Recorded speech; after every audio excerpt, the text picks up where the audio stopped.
U.S. drone attacks have killed 9 people in Yemen over the past 2 days. The latest airstrike claimed 5 lives in the south of the Arab country on Thursday.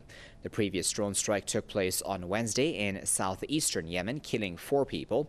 Local officials say those killed in the air attacks were Al-Qaeda militants. The U.S. has carried out large numbers of airstrikes against other nations using its unmanned aerial vehicles over the past years. Washington says the attacks target militants. However, many victims have turned out to be civilians. The UN has criticized the U.S. over its use of drones for targeted killings. The UK has come under fire in the wake of revelations accusing it of having taken part in a 2012 U.S. drone strike in Yemen. British officials have constantly denied any involvement in such unauthorized airstrikes in the war-ravaged Arab nation. Our correspondent reports now from London. Britain has already carried out drone strikes in war zones like Afghanistan, Iraq and Libya. And now new documents suggest that the United Kingdom's intelligence agencies could have played a role in a US drone strike in Yemen. The documents released by the NSA whistleblower Edward Snowden talk about a joint US, UK and Australian program codenamed Overhead, which supported a drone strike in Yemen in 2012.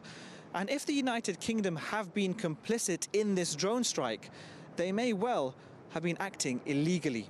What the United States declared to be the war on terror and its rights under the war on terror, Britain does not recognise, along with the rest of the world, does not recognise as legal rights.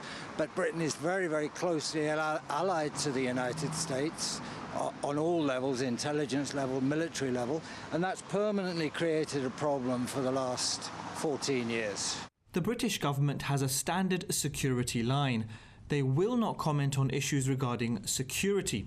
British officials have refused to comment or share any information about their involvement in the controversial US drone program. In a letter signed last November, former GCHQ head Sir David Omand, along with MPs David Davis and Tom Watson, urged the government to disclose its guidance on intelligence sharing.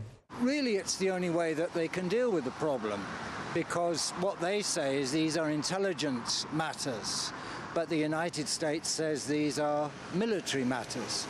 And if you're killing somebody in what you declare to be a legitimate war, you would think that's a military matter, but the best the British government can do to protect themselves is to say, no, we never comment on intelligence matters, and this is an intelligence matter.